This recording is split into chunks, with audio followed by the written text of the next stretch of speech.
Sue Stockdale, and welcome to the Access to Inspiration podcast, where you can be inspired by people who may be unlike you. We hope their experiences enable you to transcend your day-to-day challenges and reflect on what you are capable of achieving. This week's guest I'm speaking to is Vinay Chandra, who might describe himself as a serial entrepreneur. He is CEO of High Peak Software, based in India and Atlanta in the US. And during his career, he has founded and grown many businesses. Welcome to the podcast, Vinay. Thank you, Sue. It's my pleasure to be here.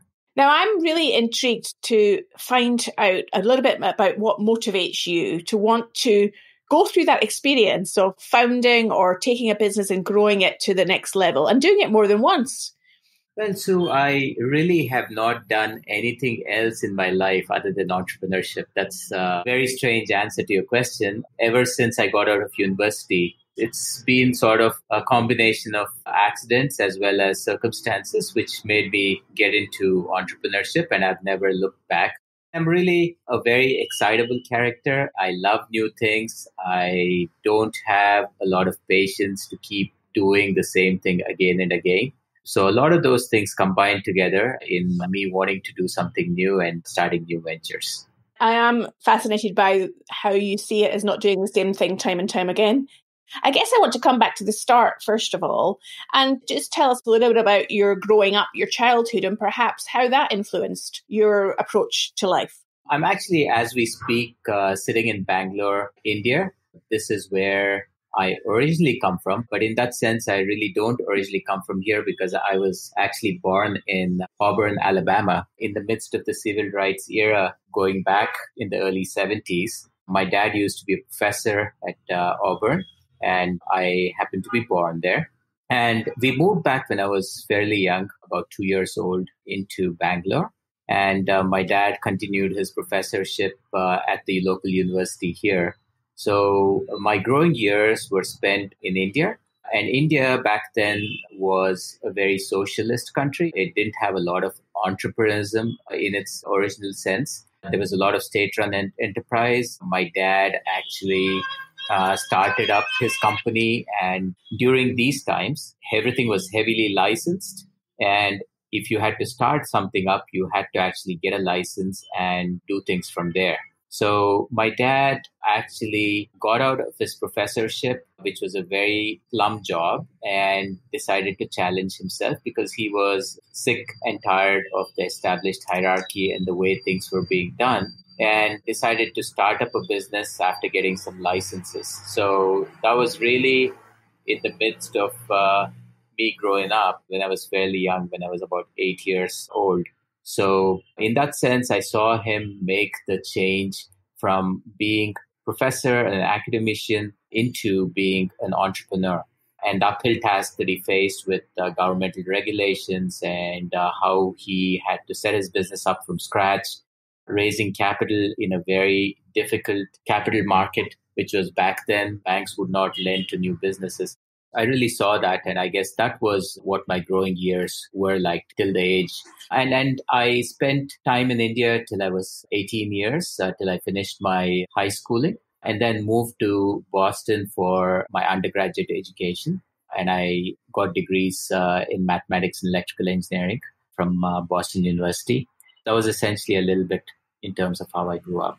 So you had perhaps a degree of inspiration from your father and observing his experience as a teenager. Very much so. That was what I lived and breathed, actually, seeing him struggle through the travails of entrepreneurship. And he was a first-time entrepreneur too, and he had no idea how this entire process worked. Being a technocrat, being a professor, one doesn't really prepare themselves for the realities of how things actually work on the ground, because there's a reason why university is called the ivory tower. It's really hard. And when you actually step out onto the real world, you get hit in the face with all the practicalities. And back then, India was a super difficult place for one to start up a business. This was the late 70s. And it was not easy for him in any sense. Everything that you did was licensed. And you had to get a ton of permits just to start up a free enterprise. So that was what I lived through and was influenced by.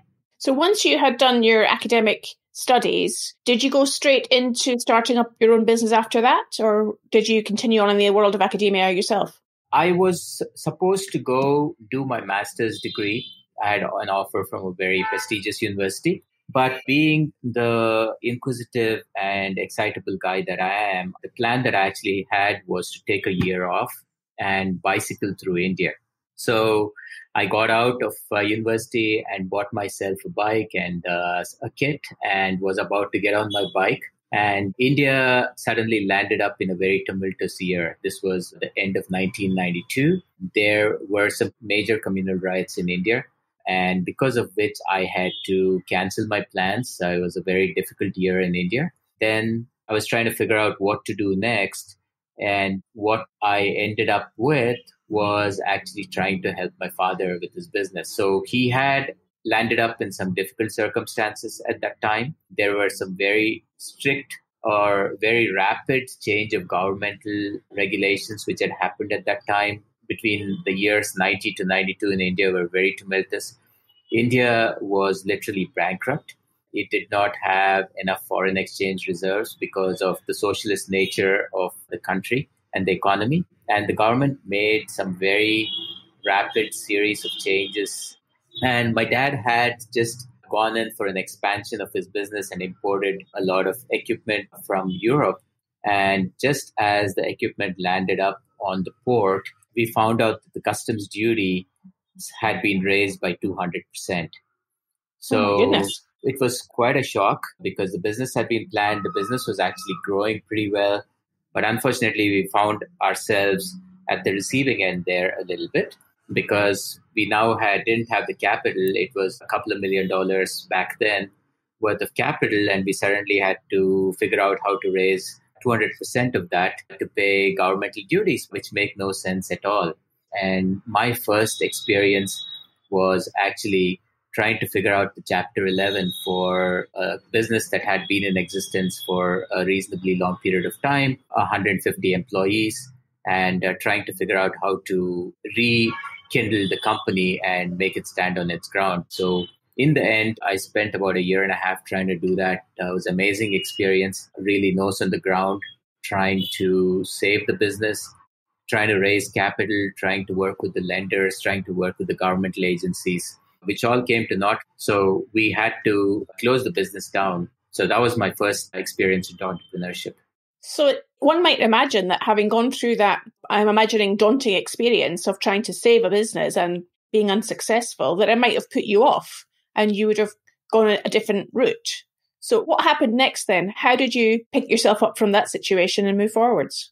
I was very glad that at that point of time, I was extremely motivated in the sense that I had just come back from the US, freshly educated, so-called, from stepping down from the ivory tower and seeing the reality of it. So I had a lot of energy, so to say. So I was able to look at this through rather rose-colored glasses and not let it touch me as hard as it should have touched me. It was a very, very difficult scenario because my family had a lot of personal guarantees in this. So we pretty much lost everything in this process and had to start afresh. And I figured, this is what it is. Unfortunately, we don't have control over all aspects of our life and we just have to roll with it. So I rolled with it and I didn't necessarily know what I was going to do next. So I began by investigating some of the things that I had done. And this was a manufacturing setup that I was in with my father. And I figured the best thing that I could do was continue with this manufacturing because that was a core competence that I had built. So I eked out some of the savings that I had and went to Germany and went to a manufacturing business fair just to see what was around.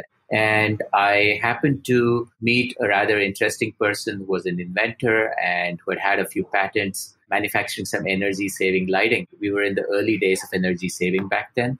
It was something close to my heart. So I said, this is something that we could really work with. How about I go back and start working with this, see if I could set up a facility in India doing these energy-saving lighting. So I got back on the treadmill, raised a little bit of money from friends and family, and started working with this gentleman from Germany. So that was my next foray into entrepreneurship. So I hope you're enjoying my conversation with Vinay today, and that you will find lots of other episodes in our back catalogue for you to listen to about entrepreneurship, including Alicia Silberg, who is a Silicon Valley venture capitalist, and John Miles, whose business improves economic prosperity for those living in Venezuela. And if you hop on over to our website, accesstoinspiration.org, you will find them all there, along with the transcriptions for each episode. I'm getting the sense of your belief in possibilities and looking for new opportunities. Would you say that those are two things that are part of your personality? Yeah, absolutely. I have this never look back type of attitude. So keep looking forward and keep looking at potentials that can come your direction. So that was one of the things that I did. I saw that this was a pretty interesting opportunity, and India was in its early stage of energy saving. And I thought there could be tremendous amount of benefits to the country as a whole. So I decided to get into that. And was that business ultimately successful? No, unfortunately, it was not.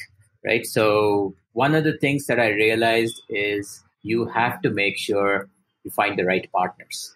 So in this scenario, the person that partnered with, he was an amazing technician. He had patented a bunch of things, but he was a pretty lousy businessman.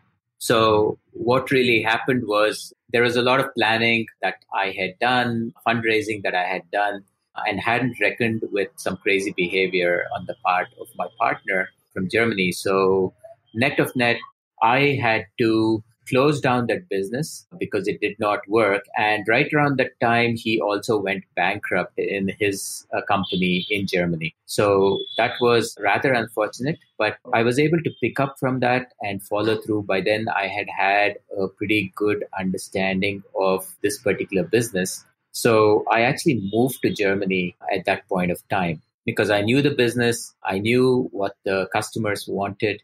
So together with somebody else that I had met and I had established a good relationship with in Germany, we decided to pick up the assets of this bankrupt company because we knew it well and decided to move it forward and see how we could turn it around. So that was venture number 3 that took me to Germany from India. And I understand perhaps that the actual location in Germany where you were wasn't necessarily exactly conducive to how you would show up in the world.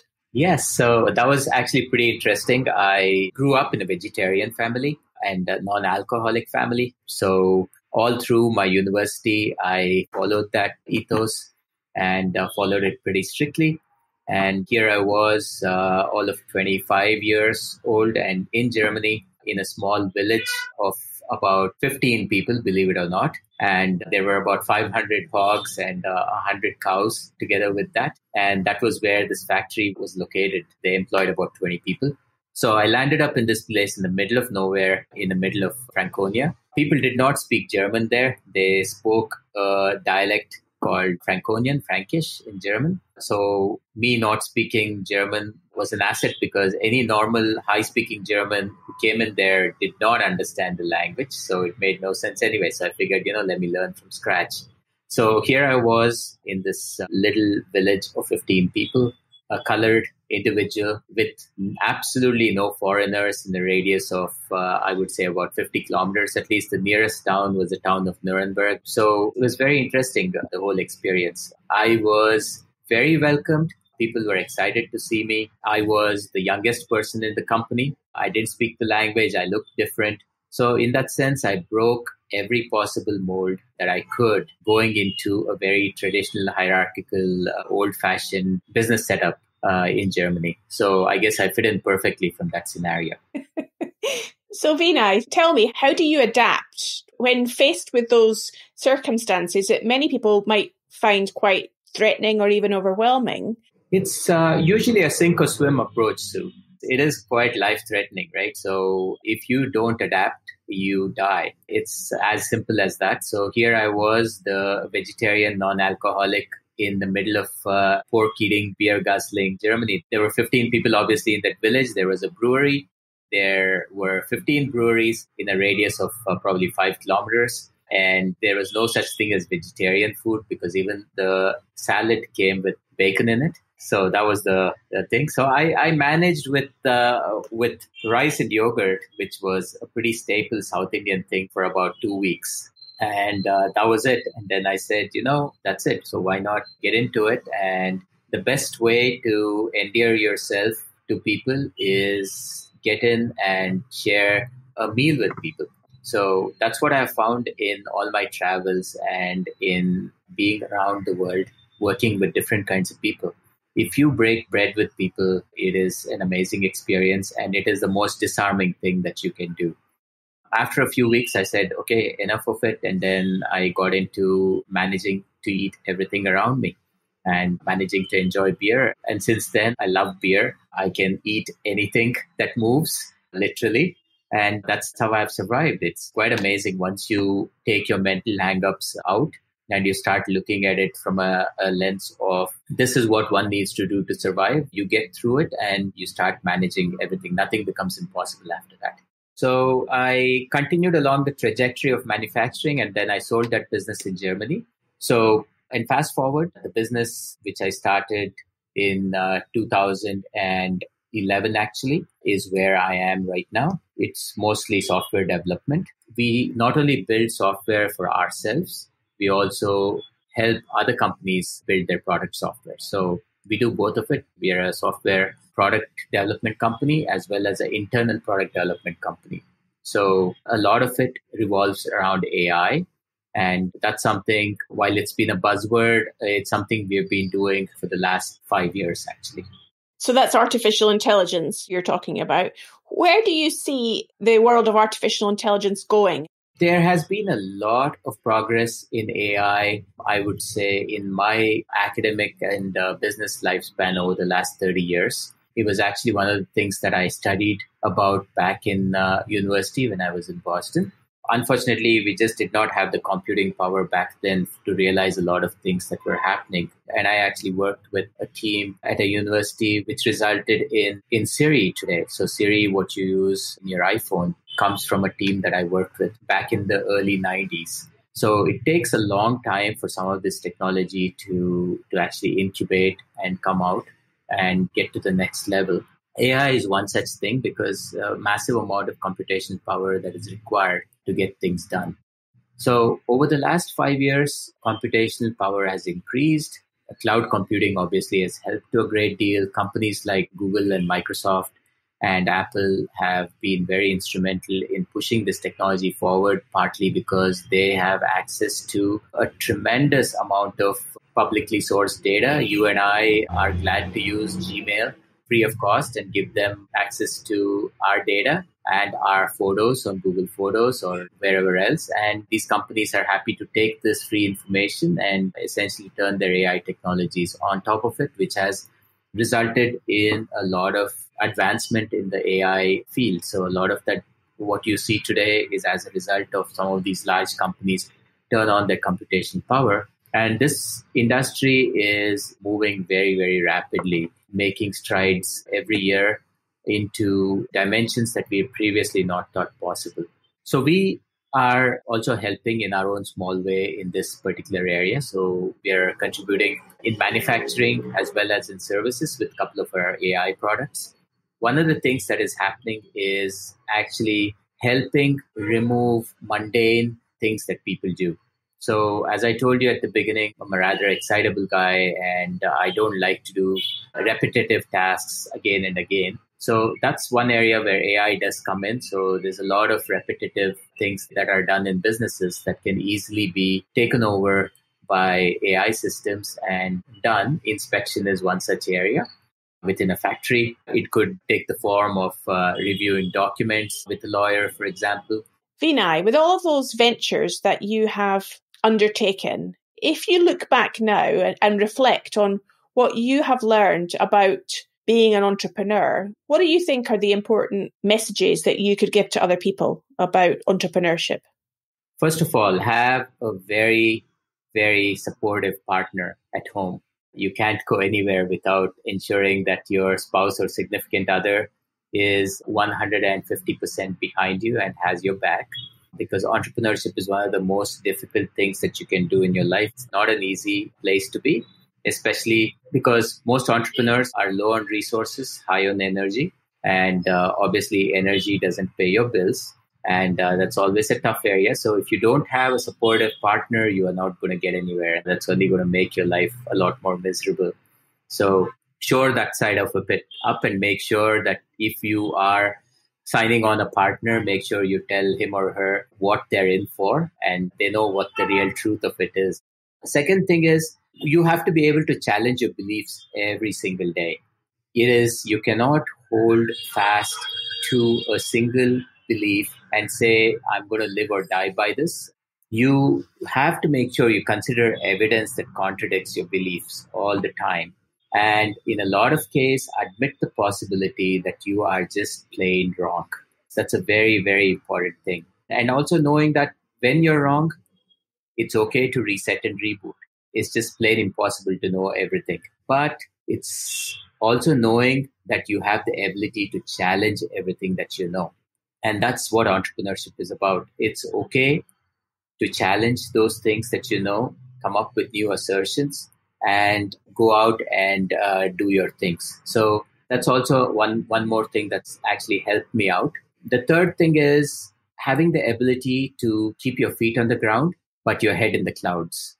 It's a tall thing to do, obviously, but you have to know when reality is reality and at the same time have the ability to future think and dream. It's a very difficult scenario when you're faced with the possibility of not being able to make payroll this month. But you have to now think about your product that is going to come down the road and that is going to be successful in a year or two's time, right? So you have to have that ability to keep that longer term time frame vision within you and have the ability to drive yourself towards that. Being bipolar in that sense is also a very entrepreneurial quality, and being able to manage those things without letting that affect you or demoralizing you is a very important quality as well. So those are some of the few things that I have found to be very helpful to me. And how do you keep yourself motivated? I'm thinking it sounds like there's a bit of a rhythm that you're involved in taking a venture, either starting it up from scratch or taking it over, growing it, and then finding a time that it's time to leave and move on to the next thing, to sell it or whatever. How do you know when it's time to effectively fold, leave that and move on to something else? Obviously, the easiest thing to do is when it fails, you move on, right? So that's an easy one. Not everything that you touch is going to succeed. And if everything that you touch actually succeeds, then it's actually a strange phenomenon and you haven't been lucky enough, because I think the best thing that can happen to an entrepreneur early enough in their career is to have failures, because failures are the foundation to success. In my present business, at least, I have a bunch of entrepreneurs within my company. So, which means that we have micro businesses within the company. We have micro ideas which are being incubated and multiple businesses being incubated at the same time. So we set up these teams of micro entrepreneurs and they go out and work with their internal and external customers and build their products. So for me, I put my finger and dabble in a bunch of different things at the moment. I have the ability to get in and out of some of these things on a day-to-day basis. So I keep myself very, very motivated. And in each of these teams, we've got young folks who are very energetic. I see a lot of me in them, and it really excites me and motivates me to mentor these people and work with them as they make their mistakes and as they grow their small businesses internally and work with their customers. So that keeps me extremely interested and excited. So my final question to you, Vinay, is if you could go back to the start as a young boy and knowing now what you know about entrepreneurship, how do you think you would look on it as a young boy? It is really the journey that matters and not the destination. And entrepreneurship from that perspective is a journey. You have to enjoy every single day of the journey. It's akin to you being on a multi-day hike and you're actually enjoying the scenery. You're not thinking about where you're getting to at the end, but it's the small steps in between that you're enjoying, and the air that you're breathing, the streams that you're crossing, the little stumbles that you're taking along the way, which really matter. So that is what one needs to enjoy. Don't look at it as get rich quick scheme. It's not the case. That's never going to happen. Nothing in life happens quick.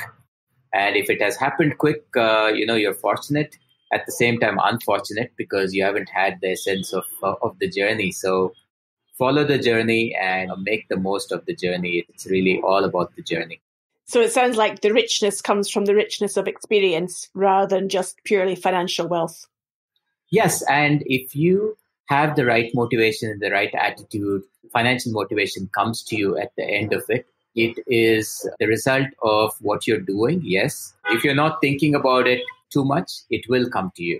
It's one of those things. It's actually a very karmic thought. Do the task at hand in a fully fulfilled way, and the results will come to you. You don't have to necessarily think about the results. And if that is the result that has to come to you, it will come to you. If it is yours, it will come to you.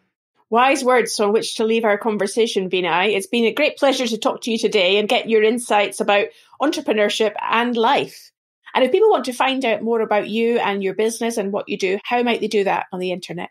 They can visit us on www.highpeaksw.com. So High Peak Software is the name of the business. And it was truly a pleasure to talk to you today, Sue. I'm glad to have conveyed a few of the tidbits that I've learned along my life, along the way with you. Thank you very much, Vinay. Thanks for listening today. Vinay Chandra's story reminded me about resilience and how we all need to develop ways to bounce back quickly when things don't work out as we planned. If you enjoyed what he had to say, then leave us a review on Apple Podcasts. We'd love to hear from you. Next week, our guest will be sharing his insights on what it takes to achieve medal success in endurance running over 4 Olympiads. Dr. Barry Fudge was head of endurance at British Athletics and has worked with some of the world's top athletes. So you'd better look out your training shoes and be ready to apply his insights and tips on improving your running. Look forward to being with you then.